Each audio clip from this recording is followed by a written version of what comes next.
Halo sobat semuanya, kali ini kami akan berbagi tips untuk rekan-rekan semua tentang bagaimana cara membuat website dengan WordPress bagi pemula. Di sini akan kami jelaskan step by step dan mungkin akan kami split dalam beberapa artikel. Sebelum kita masuk tutorial, akan saya tegaskan kenapa kita harus menggunakan WordPress. Berikut ini adalah beberapa alasan kenapa kita harus menggunakan WordPress dibanding dengan CMS lain. Yang pertama adalah WordPress merupakan CMS terpopuler di dunia. Karena WordPress merupakan CMS terpopuler di dunia, ini berdampak pada banyaknya pengembang yang membuat fitur-fitur sebagai add-on atau tambahan untuk WordPress. Dan sebagian besar dari add-on ini juga gratis loh. Dengan kata lain, ketika kita ingin menambahkan sebuah fungsi atau fitur khusus di dalam WordPress, maka kita tidak harus mengerti PHP atau dengan harus coding dari awal. Yang kita lakukan hanyalah mendownload dan memasang add-on atau plugin yang telah kita download tadi ke dalam situs WordPress kita. Di samping itu, kita juga akan dimudahkan dalam mendesain tampilan karena kita hanya tinggal pasang template yang sudah disediakan oleh pengembang lain. Selain itu, karena WordPress merupakan CMS terpopuler yang ada di dunia, ini mendorong banyak orang untuk membuat tutorial yang terkait dengan WordPress, sehingga kalian akan banyak sekali menemukan tutorial-tutorial tentang WordPress yang ada di internet. Kemudian, kenapa kita harus menggunakan WordPress? Bagian kedua adalah karena WordPress merupakan CMS yang gratis dan open source. Jika Anda ingin membuat website gratis dari sisi pembuatannya, maka WordPress adalah salah satu di antaranya. Kita bebas menggunakan di banyak website. Dengan adanya WordPress, banyak sekali blogger atau orang-orang yang ingin membuat sebuah website tidak perlu mengeluarkan uang untuk membuat website mereka. Tahukah Anda bahwa untuk membuat website non-CMS atau coding dari awal, biayanya bisa puluhan bahkan ratusan juta hanya untuk membuat websitenya saja. Ini belum lagi untuk biaya hosting per bulan dan juga domainnya ya. Kalau Anda perusahaan besar mungkin ini tidak masalah bagi Anda. Kemudian kenapa kita harus menggunakan WordPress? Yang ketiga adalah WordPress merupakan CMS yang sangat SEO friendly.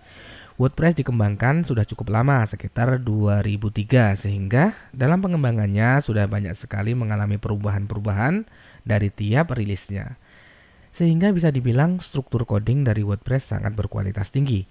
Bahkan Google pun menyukai website yang berbasis WordPress. Sehingga tidak sedikit situs-situs WordPress yang menduduki peringkat teratas dalam pencarian di Google.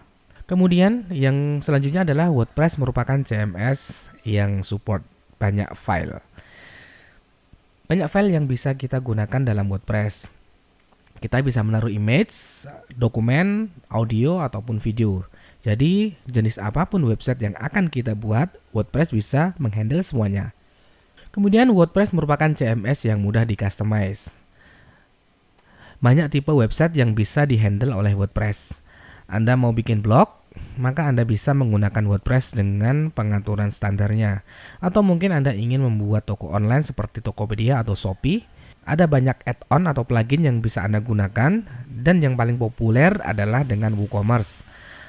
Atau Anda ingin membuat sebuah website company profile atau school profile, atau bahkan ingin membuat forum, maka semua ada di WordPress. Anda tinggal mengcustomize sesuai dengan keinginan Anda.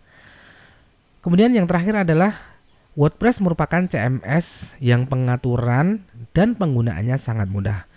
WordPress didesain dengan user friendly, struktur navigasi di dashboardnya pun sangat nyaman untuk dilihat. Inilah kenapa WordPress merupakan CMS yang sangat newbie friendly, atau orang baru kenal website pun akan mudah untuk menggunakannya. Dengan dukungan komunitasnya, kita akan sangat mudah mencari tutorial WordPress yang sangat lengkap. Oke teman-teman semuanya, di samping keunggulannya, saya juga akan menyampaikan kelemahan WordPress dan bagaimana cara mengatasinya.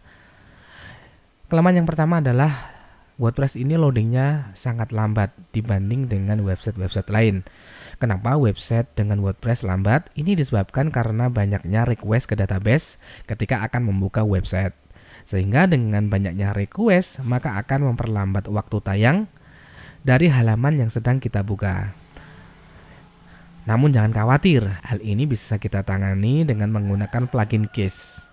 Ada banyak plugin cache seperti WP Supercache, W3 Total Cache, WP Rocket, dan lain sebagainya. Dengan adanya plugin ini, tentu saja akan membantu situs WordPress lebih cepat dalam proses loadingnya. Untuk penjelasannya akan saya jelaskan di lain waktu. Kemudian, kelemahan yang kedua adalah masalah keamanan WordPress bagi pengguna baru. WordPress memang salah satu CMS yang rentan untuk dibobol. Dan ingat, hal ini adalah karena faktor pengguna yang tidak mengindahkan atau tidak men-setting konfigurasi keamanan pada websitenya. Jadi dengan kata lain, kenapa WordPress mudah dibobol adalah karena memang WordPress ini sangat mudah untuk digunakan, sehingga penggunanya sangat banyak, dan banyak dari mereka yang tidak memasang perlindungan di website mereka. Sehingga kita harus mengkonfigurasi atau menambahkan pengaturan tertentu agar situs WordPress kita aman dari serangan peretas. Dan untuk konfigurasi yang benar dalam mengatasi situs WordPress, kita akan bahas terpisah di tutorial selanjutnya. Oke, mungkin hanya itu bagian pertama ini, yaitu tentang pendahuluan tentang WordPress. Pada tahap selanjutnya akan kami terangkan cara membuat WordPress di localhost.